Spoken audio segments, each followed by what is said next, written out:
How do you teach your family to respect you? I was in my home studio when my parents called me.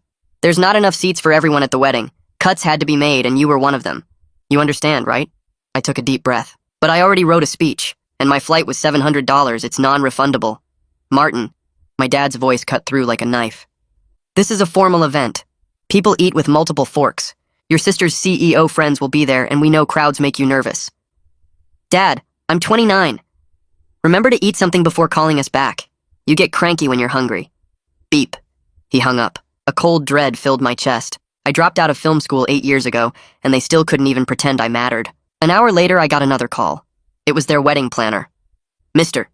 Martin, this is Alyssa from Wedding Love. I'm calling about your sister's wedding next month. Your family contacted us with some changes. My stomach dropped. What kind of changes? They've removed you from the guest list entirely, but they also specifically requested that we keep your $50,000 deposit for the videography package. Your mother said the family had already allocated those funds to other wedding expenses. The videography package I'd insisted on paying for because I wanted to give my sister something special. My hands were shaking now, but not from sadness. Alyssa, I need to ask you something. What's the name of your wedding venue? The Skyline Manor downtown. Why? And who owns that property? I heard papers shuffling. It's listed under Camera Holdings, LLC. My voice was steady now. What about the catering company?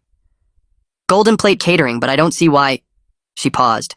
Wait, that's also Camera Holdings. Keep going. The florist, the DJ, the limos. With each name, I heard her breathing get faster. Mr. Martin, are you telling me I own every single vendor for this wedding? Every single one. The words felt strange coming out. 8 years of letting them think I was struggling while I quietly built a $1 million empire shooting commercials. 8 years of when you get a real job, and we remember what happened at your prom, as if I was still the awkward teenager who stepped on Sarah's friend's dress. Cancel everything, I said quietly. Every contract, every reservation. Send my parents an itemized bill showing exactly what their actual budget needs to cover. They can keep my videography deposit since they already spent it. But sir, the wedding is in 3 weeks. There are 180 guests. Then they better start making calls. After I hung up, I sat in my studio surrounded by equipment they thought was just an expensive hobby. My phone buzzed with a text from Mom. Martin, we've made our decision. The invitation had a dress code anyway. We know how you struggle with those. When you get a real job, you'll understand these decisions. Don't contact your sister. I typed back, understood. Good luck with the vendors. I was pulling footage from a drive when my phone exploded with calls. Mom, Dad, my sister, numbers I didn't recognize. I let them ring until Dad called for the 8th time. Martin! All the cockiness had left his voice. He was panicked, almost screaming. Every vendor just canceled. The venue, the caterer, everyone. There's been some terrible mistake. No mistake, Dad. They all work for me. The silence was so complete I could hear his breathing. That's impossible. You make little videos and you can barely afford. I make commercials for Nike, Dad. And every single vendor you hired reports to me. We can work this out. You're still family. Family? I laughed. An hour ago you were worried I couldn't handle multiple forks. Martin, don't be sensitive. You know we only want what's best. No, Dad. What you want is a wedding you can't afford. My phone rang again. This time it was my sister. I almost didn't answer, but something made me pick up. Martin? Her voice was tiny, broken. She was crying so hard she could barely speak. What's happening? Mom and Dad are screaming. The venue called me directly. They said everything's canceled? My anger crumbled a little. Did you know they uninvited me? What? No. Mom said you had a big shoot that weekend and couldn't make it. Her sobs got louder. I closed my eyes, feeling the weight of what I'd done. They kept my $50,000 deposit, too. Said they already spent it. 50,000. Martin, oh my God, I didn't know. I didn't know any of this. She was hiccuping now, that same way she used to when we were kids. Can you put it back? The vendors? My voice cracked. I'm sorry. But they need to learn they can't treat me like this anymore. 8 years of being treated like I'm a child who can't handle use forks. But it's my wedding, she whispered. I had to choose between teaching my parents a lesson and the biggest day of my sister's life. I sat there staring at my phone screen, Esmeralda's sobs still playing in my head like a loop I couldn't shut off. My finger hovered over Bianca's contact, and I knew whatever I did next would change everything with my family forever. The anger was still burning in my chest, hot and sharp, but mixed with it now was the sound of my little sister crying over a mess she didn't create. I pressed the call button before I could change my mind. Bianca answered on the first ring, probably expecting more chaos. I told her to hold off on sending the cancellation notices for 24 hours to freeze everything while I figured out what I wanted to do. She sounded relieved, said she'd pause all the vendor communications, but warned me that some of them were already asking questions about what was happening. I promised her I'd give a final answer by tomorrow morning, and hung up feeling like someone had dropped a boulder on my chest.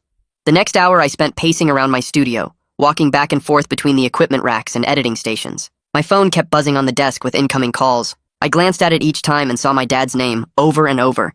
7 more attempts in 40 minutes. I let every single one go to voicemail because I needed space to think without his panic or manipulation messing with my head. The studio felt different now, looking at all the cameras and lights and gear my parents dismissed as expensive toys. This equipment had paid for itself 100 times over, had built a business they didn't even know existed, and here I was using it as leverage in a family war I never wanted to fight. Around midnight, I finally made myself listen to my dad's voicemails. I sat at my desk with the phone on speaker and played them in order. The first one was angry, his voice tight and accusing, saying I was being ridiculous and childish. The second one was confused, asking how this could have happened, demanding an explanation.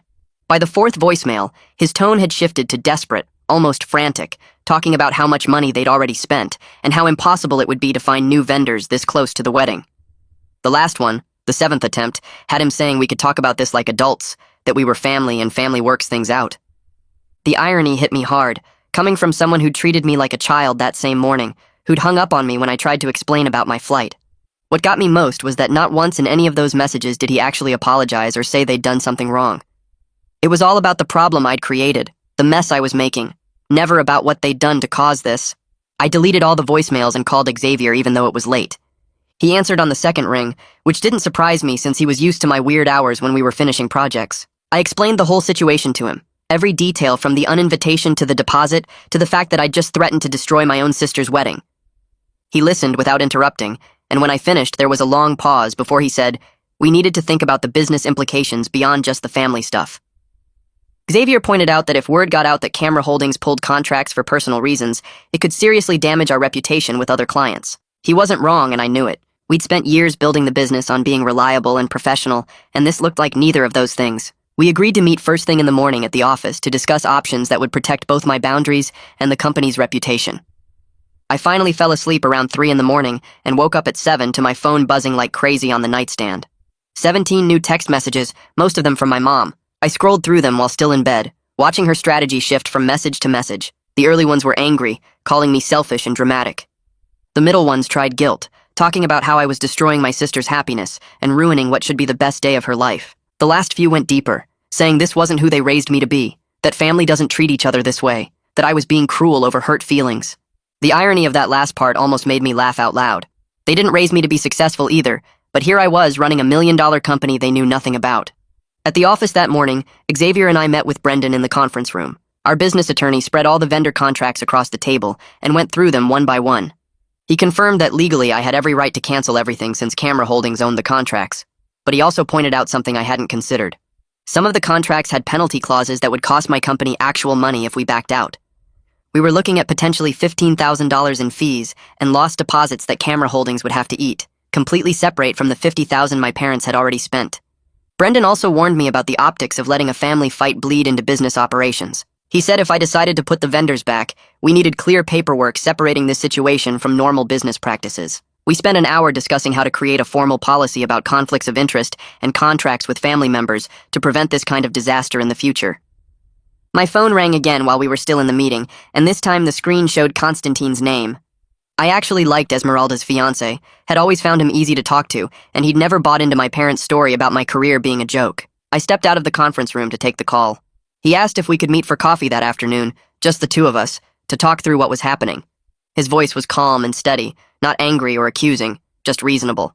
I told him yes, and we set a time for 3 o'clock at the coffee shop near my studio.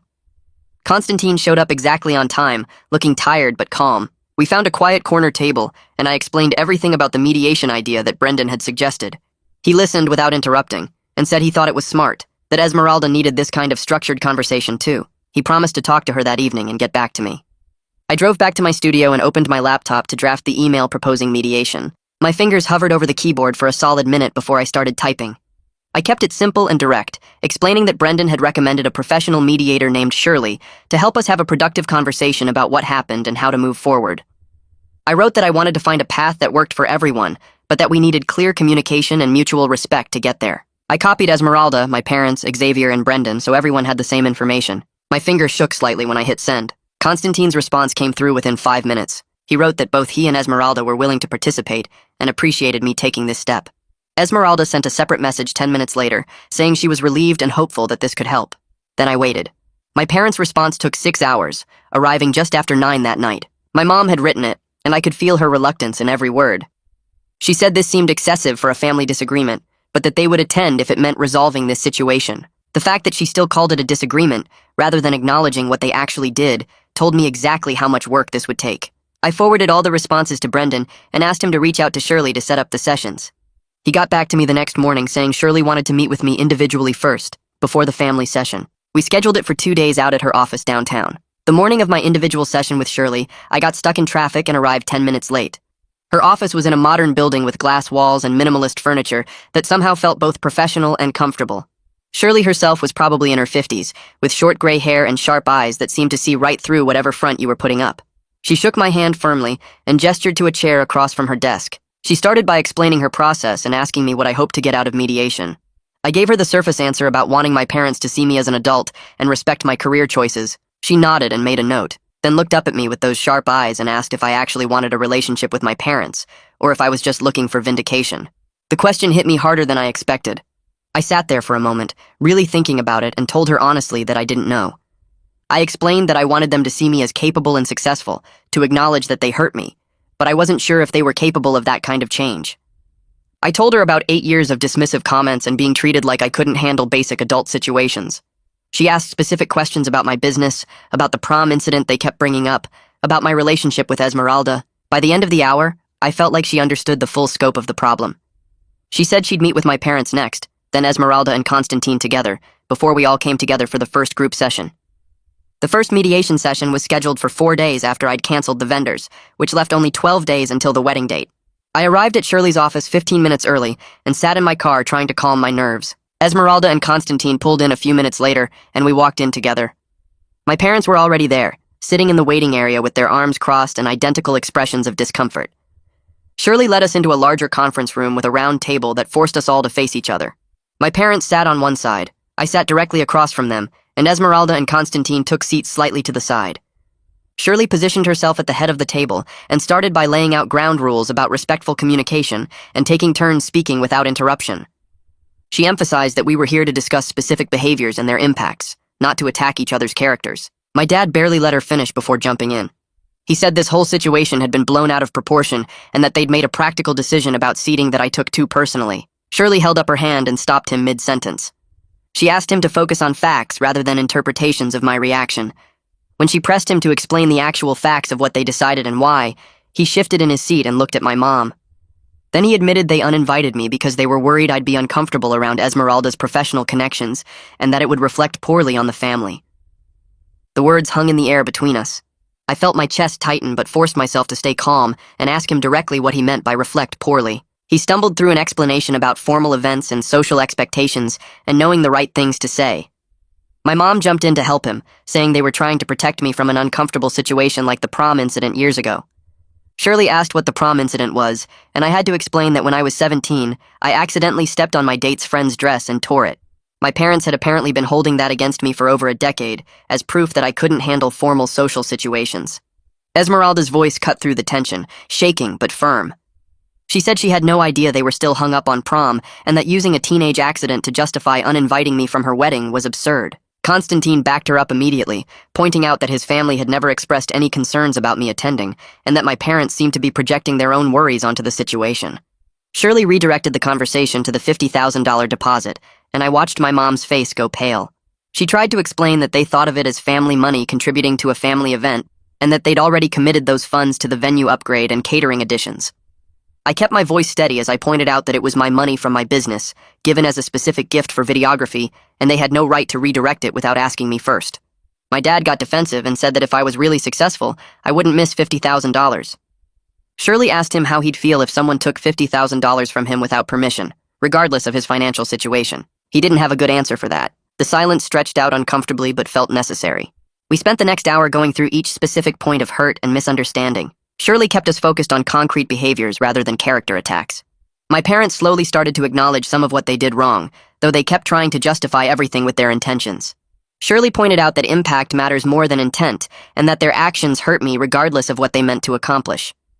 By the time we reached the end of the session, we hadn't resolved anything concrete, but Shirley had gotten my parents to agree to a second session and to seriously consider my conditions. She gave them homework to write down specifically what they did that was hurtful and what they could have done differently.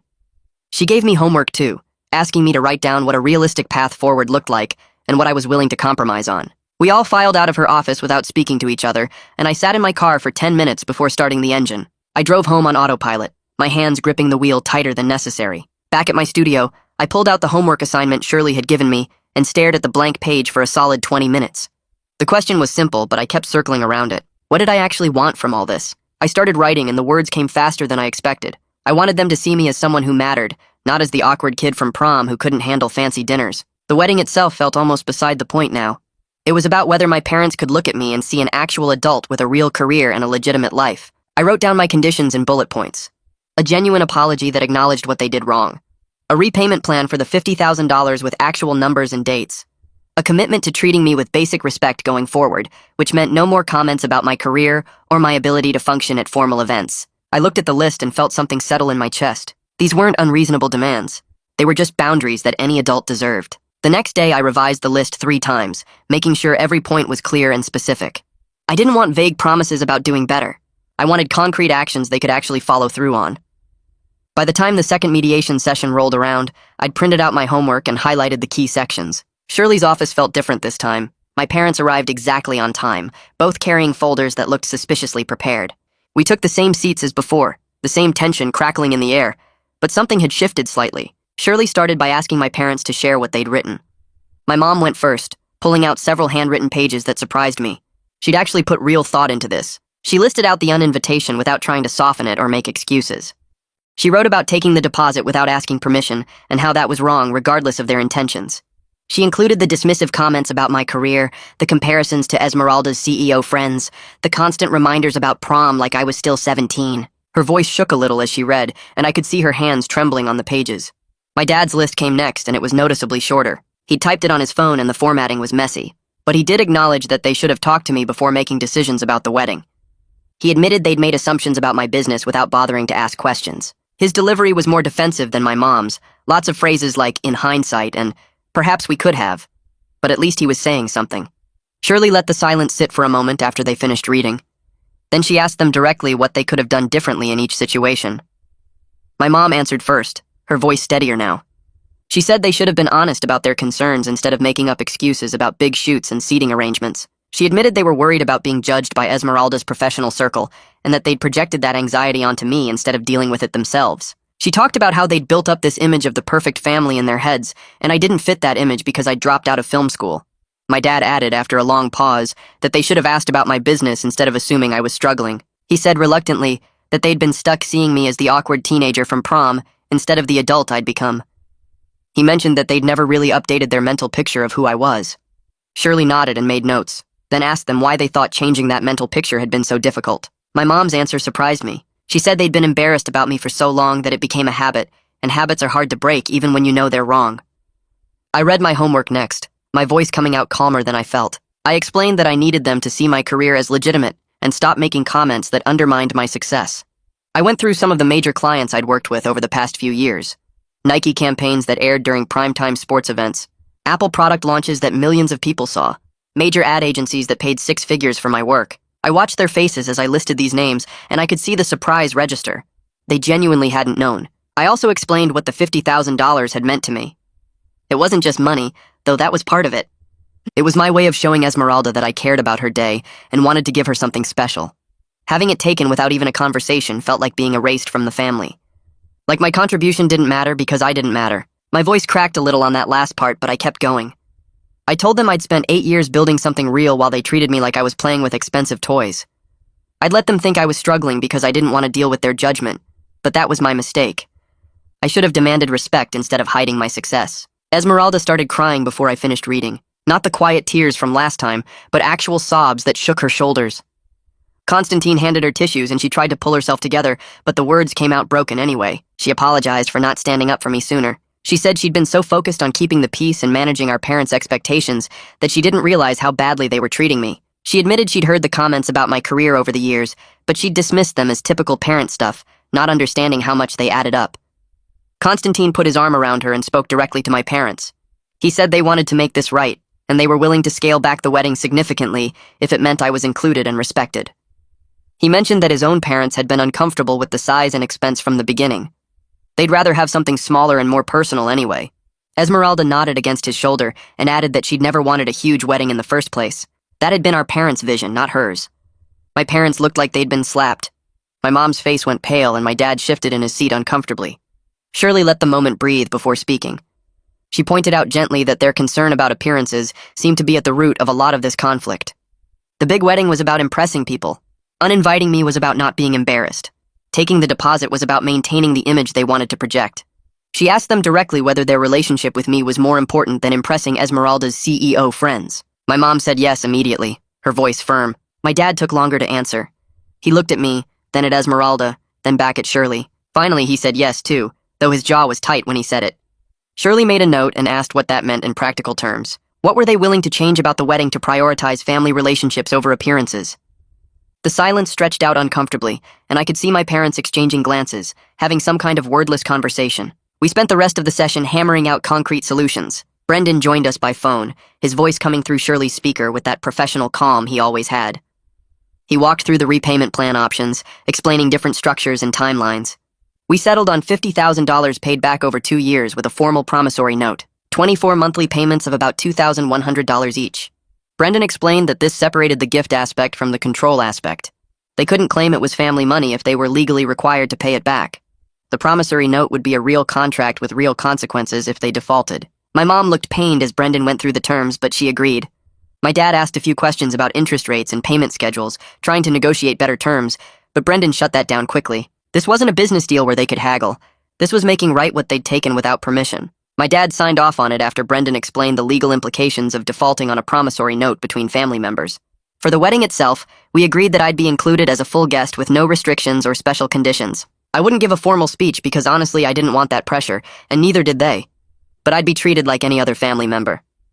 Esmeralda spoke up and said she wanted me at the head table, right next to her and Constantine. My parents agreed without much pushback, which felt like real progress.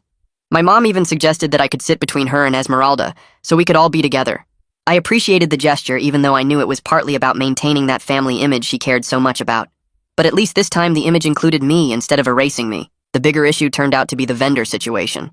Xavier joined the meeting through Shirley's laptop, his face filling the screen with that focused expression he got when dealing with operational problems. He explained the challenges of reinstating everything with only 8 days until the wedding. Some vendors had already booked other events in those time slots after I'd canceled. The florist had taken a corporate event. The DJ had a Sweet 16 party. The backup photographer had a different wedding. We'd need to find replacements for at least 3 major vendors, possibly 4 depending on the limo company's availability. Xavier estimated we could restore about 70% of the original plan, but some compromises would be necessary. The timeline was brutal, and some things just wouldn't be possible to recreate. He pulled up a spreadsheet showing which vendors were available and which weren't, color-coded by priority level. My parents looked increasingly stressed as Xavier went through each item. Esmeralda surprised everyone by interrupting Xavier mid-explanation. She said she wanted to use this as an opportunity to scale back to the wedding she actually wanted. Her voice was stronger now, not shaky like before. She and Constantine had talked about this and they'd made a decision together. They wanted to cut the guest list from 180 to 80 people, close friends and family only, no business contacts or distant relatives they barely knew.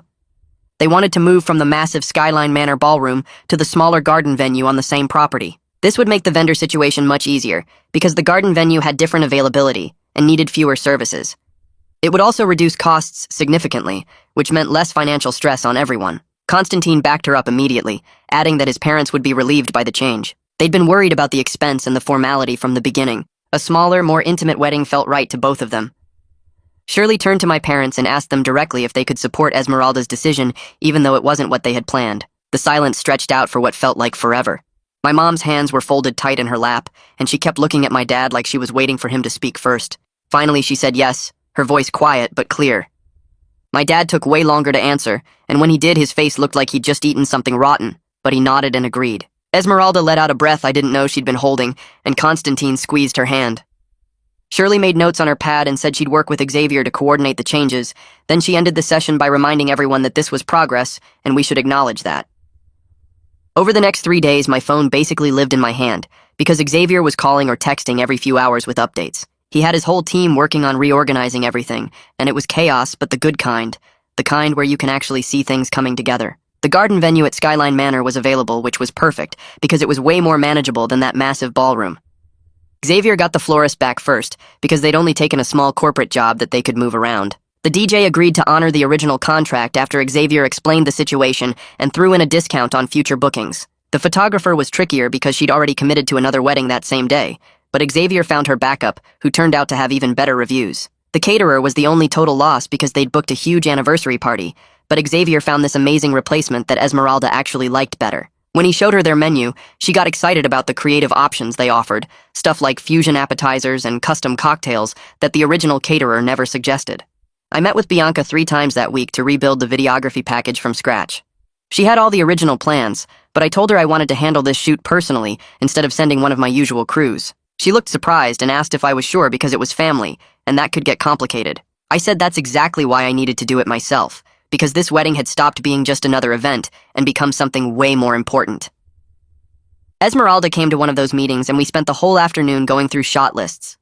She told me what moments mattered most to her, like the first look with Constantine and her mom helping with the veil and the toasts at dinner. She kept saying she couldn't believe I was doing this for her, and I kept telling her it was what I'd wanted to do from the start before everything got messed up. My parents sent out the revised guest list with a message about scaling back to a more intimate celebration. I saw the email because they copied me on it, and the wording was careful, like they were trying not to admit they'd screwed up the first time. My mom called me the next day, and I could hear the stress in her voice when she talked about what people were going to think. But then she said something that surprised me. She said Esmeralda had made the right choice, and she wasn't going to fight her on it. I overheard her on the phone with one of her friends later that week explaining the change, and she actually sounded proud of Esmeralda for knowing what she wanted. It was weird hearing my mom talk that way because usually she needed to control everything, but maybe Shirley's mediation was actually working. 4 days before the wedding, my dad called me, and for once it wasn't about logistics or vendor problems. He asked how my business was going, and when I started to give him a quick answer, he said no, he wanted to really understand what I did. So I explained how camera holdings worked, how I'd built up the vendor network, what kind of commercial projects I took on. He listened without interrupting, which might have been a first in our relationship. Then he admitted he'd never understood my work, and had made assumptions based on not knowing anything about the industry. He said he thought commercial filming was just making YouTube videos or shooting weddings for cheap. I told him about the Nike campaign and the Apple project, and he kept saying he had no idea, like he couldn't believe his son had actually built something successful. It wasn't a full apology, but it was the first real conversation we'd had about my career in 8 years. 2 days before the wedding, I woke up to a long email from my mom. I read it on my phone before I even got out of bed, and then I read it 2 more times because I couldn't believe what I was seeing. She wrote about how she and my dad had gotten caught up in trying to present a perfect family image and had lost sight of what actually mattered. She said they'd treated me like a problem to be managed instead of a son to be celebrated. She acknowledged that they'd been wrong about my career, and wrong to uninvite me, and wrong to take my money without asking. She said she wanted to do better going forward, and she hoped I'd give them the chance to prove it. Something in my chest loosened when I read that, like a knot I'd been carrying for years finally started to come undone. The day before the wedding, we had the rehearsal at the garden venue, and it was beautiful. The space was intimate and personal in a way the giant ballroom never would have been. Flowers were already being set up, and the natural light coming through the trees made everything look soft and warm. My parents showed up looking nervous, but they were trying. I could see that. They didn't make any comments about the smaller scale or try to suggest changes. My dad actually helped Constantine figure out where everyone would stand during the ceremony. Then he made a joke about me knowing how to use all the forks at dinner, and for once it didn't feel mean. It felt more like he was trying to acknowledge how stupid his concerns had been. That evening, the immediate family went to dinner at this Italian place near the venue.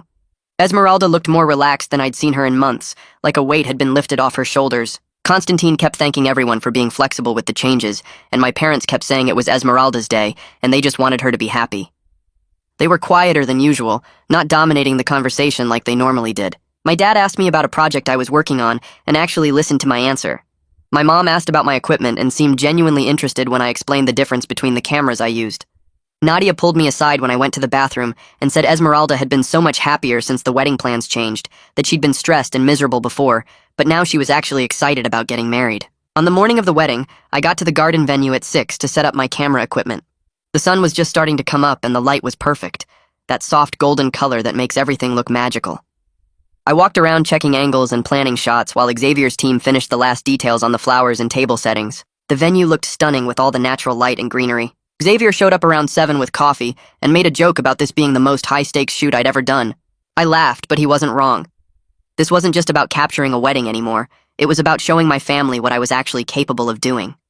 My parents showed up around 8:30, and my mom went straight to checking flower arrangements and table settings. She kept adjusting centerpieces by tiny amounts and asking Xavier's team if the chairs were spaced right, but her voice was different from usual, less commanding, and more like she needed something to do with her hands. My dad found Constantine in the groom's suite and spent 20 minutes helping him figure out his boutonniere, making jokes about how he'd worn his backwards at his own wedding. I filmed some of it through the window, not the polished shots I'd use in the official video, but the real moments that showed them actually trying to be normal. Constantine laughed at something my dad said, and my dad clapped him on the shoulder, and it looked like an actual conversation between two people instead of my dad performing for an audience. I kept the camera rolling when my mom straightened Constantine's tie and told him he looked handsome, and when she walked away, I saw her wipe her eyes quickly, like she didn't want anyone to notice. These little ordinary moments felt important somehow, like proof that we were all capable of being decent to each other when we stopped worrying about appearances. Esmeralda came out of the bridal suite around 9:15, and my mom lost it immediately. Tears were streaming down her face before Esmeralda even made it fully through the doorway, and she kept saying how beautiful her daughter looked while trying not to smudge her makeup. I got my camera up and captured my mom helping with the veil, her hands shaking slightly as she adjusted the fabric and tucked a strand of Esmeralda's hair back into place. There was something soft in that moment, something that made me think maybe underneath all the status anxiety and control issues, my mom actually did care about us in her own messed up way. Esmeralda caught my eye while my mom fussed with the veil and smiled at me. This genuine, happy smile that reminded me of when we were kids. My dad appeared in the doorway and just stood there staring at Esmeralda for a long moment before he said, "She looked perfect." He saw me filming, and instead of making some comment about me working at my own sister's wedding, he just gave me this small nod. It wasn't approval exactly, more like acknowledgement that I was doing something real, and he could see it now. The ceremony started at 10, and it was perfect in how simple and personal it felt. 80 people filled the garden space without making it crowded, and everyone could actually see and hear everything that happened. I moved through the rows with my camera, capturing the way the morning light came through the trees and lit up Esmeralda's dress, the tears on Constantine's face when she walked down the aisle, the way both sets of parents were crying openly. This is what I do for work, filming people's important moments and making them look beautiful. But today felt different because these were my people and my family and my sister getting married. I got shots of Nadia fixing Esmeralda's train and wiping away her own tears, of Constantine's parents holding hands during the vows, of my dad reaching over to squeeze my mom's hand when Esmeralda said I do. Every frame mattered more than any Nike commercial I'd ever shot, because this was the day my family started actually seeing me as someone who mattered. The reception moved into the garden pavilion, and people ate and danced and celebrated while I kept filming. My dad stood up to give a toast around noon, and I almost put the camera down because I wasn't sure I wanted to record whatever he was about to say. But then he started talking about both his children and their accomplishments, using our actual names and describing our actual careers, and for the first time ever, he mentioned Camera Holdings by name. He said he was proud of Esmeralda for building her career in finance, and proud of me for building a successful production company, and that both his kids had chosen partners who supported their ambitions instead of trying to change them. It wasn't a full apology for everything that had happened, and he didn't acknowledge the wedding disaster or the years of dismissing my career, but it was progress. He was standing in front of 80 people and claiming me as his successful son instead of pretending I didn't exist, and that meant something. I kept filming even though my hands were shaking a little, and when he finished and everyone clapped, he looked right at me and raised his glass. Later in the evening, when things were winding down, Esmeralda grabbed my arm and pulled me away from the crowd. She told me she was grateful I hadn't given up on the wedding or on the family, that watching me set boundaries had taught her she could do the same thing. She said that's why she felt strong enough to scale back to the wedding she actually wanted instead of the show our parents were planning. We hugged, and I realized that maybe some good had come out of the whole mess after all. She'd found her voice and learned to say no to things that didn't serve her, and I'd learned that I didn't have to accept being treated like a child just because we were related. Both of us had grown up a little bit through this disaster. My mom approached me as the reception was ending and asked if we could talk privately. We walked away from the pavilion toward the garden path, and she told me she'd been thinking a lot about how they'd treated me over the years. She said she and my dad had been holding on to this outdated image of who I was, still seeing me as the awkward teenager from prom instead of the adult I'd become. She admitted it wasn't fair to me or to our relationship, and she wanted to start fresh with regular dinners where they actually listened instead of lectured. Her voice was quiet, and she kept looking at the ground instead of at me, like she was embarrassed to be saying all this out loud. I told her honestly that I was willing to try, but it would take time to rebuild trust, The uninvitation and the deposit situation weren't just isolated incidents. They were part of a pattern of dismissiveness that had been going on for 8 years. Every comment about getting a real job, every comparison to Esmeralda's CEO friends, every time they'd acted like my career was a hobby instead of a business, had built up into this wall between us. She nodded and said she understood, and that she and my dad were committed to doing the work through continued mediation sessions with Shirley. It wasn't a miracle reconciliation where everything suddenly became perfect, but it was a real starting point for building something better. The next week, I got a notification on my phone that money had been deposited into my business account. I checked and saw $2,500 with a note that said first installment of 24. My parents had made their first payment on the repayment plan without me having to remind them or send Brendan after them, and that felt significant. I forwarded the notification to Brendan, and he confirmed receipt and updated the promissory note in our files. Xavier saw the email chain and made a joke about requiring all family members to sign contracts before any future interactions, and honestly, it wasn't the worst idea I'd ever heard. Maybe having everything in writing would force everyone to be clear about expectations instead of making assumptions. 2 weeks after the wedding, I finished editing the video and drove to Esmeralda and Constantine's apartment to deliver it. They sat on their couch and watched the whole thing while I stood nervously by the door, and by the end they were both crying. Esmeralda said it was perfect, that I'd captured exactly what the day felt like, and made it beautiful without making it fake. She posted some clips on social media that weekend with a caption about how intimate weddings were, better than big productions, and a bunch of her CEO friends commented saying they wished they'd done something similar instead of the massive events they'd planned. Constantine sent me a long text thanking me for the video and for helping make the wedding happen at all. A month after the wedding, we had another family dinner, but this time it was at my studio so my parents could see my workspace properly. I gave them a tour of the equipment and the editing bays and the small soundstage we used for certain shoots, and they kept asking questions about how everything worked.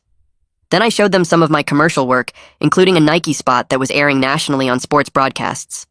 My dad kept saying you made this like he couldn't process that his son had created something being shown to millions of people. My mom asked detailed questions about the production process, how many people were on set, how long it took to shoot and edit, what the client approval process looked like. It was surreal to have them actually interested in my career after years of dismissing it as making little videos, but I tried to answer everything honestly and show them what my work actually involved.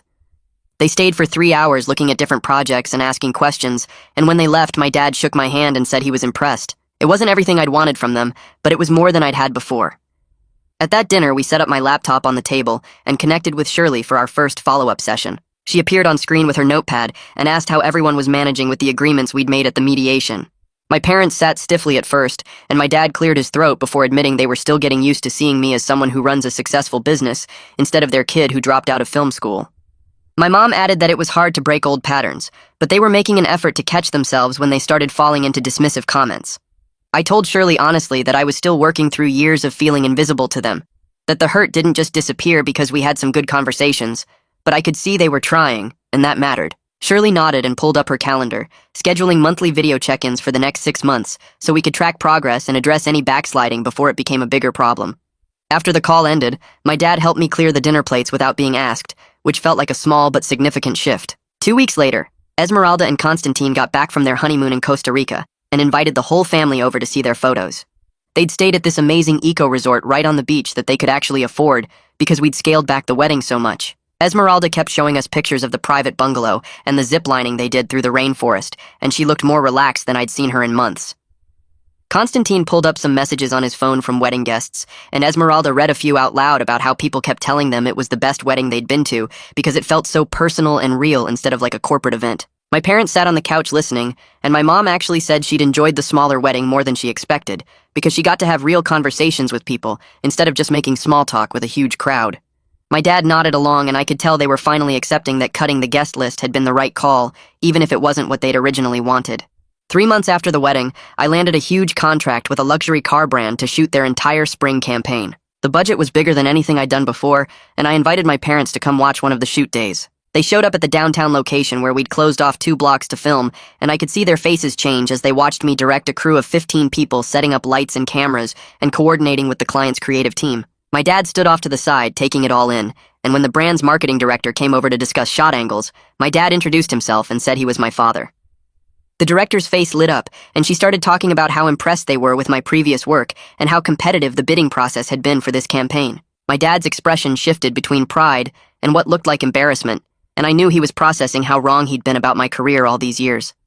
After we wrapped for the day, my parents stayed and asked questions about the production schedule and the editing process, and my dad kept saying how professional everything was, like he couldn't quite believe this was really my work.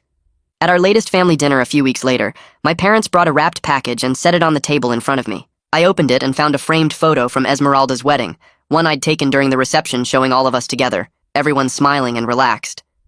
My mom's voice was quiet when she said they wanted to remember this as the turning point for our family, when we started being honest with each other instead of pretending everything was fine. She admitted there were still awkward moments when old patterns surfaced, times when my dad almost made a dismissive comment about my work, or when she caught herself trying to manage everyone's image. But we were building something more real than what we'd had before, something based on actual respect instead of assumptions and old hurts. The framed photo sat on my desk in the studio after that, a reminder that the respect I'd fought for was slowly becoming real, and for now, that was enough. That's where we'll end today's story. I'm really happy you stayed till the end, because it makes sharing these moments feel meaningful. I hope it added something good to your day. Subscribe if you'd like to keep hanging out here.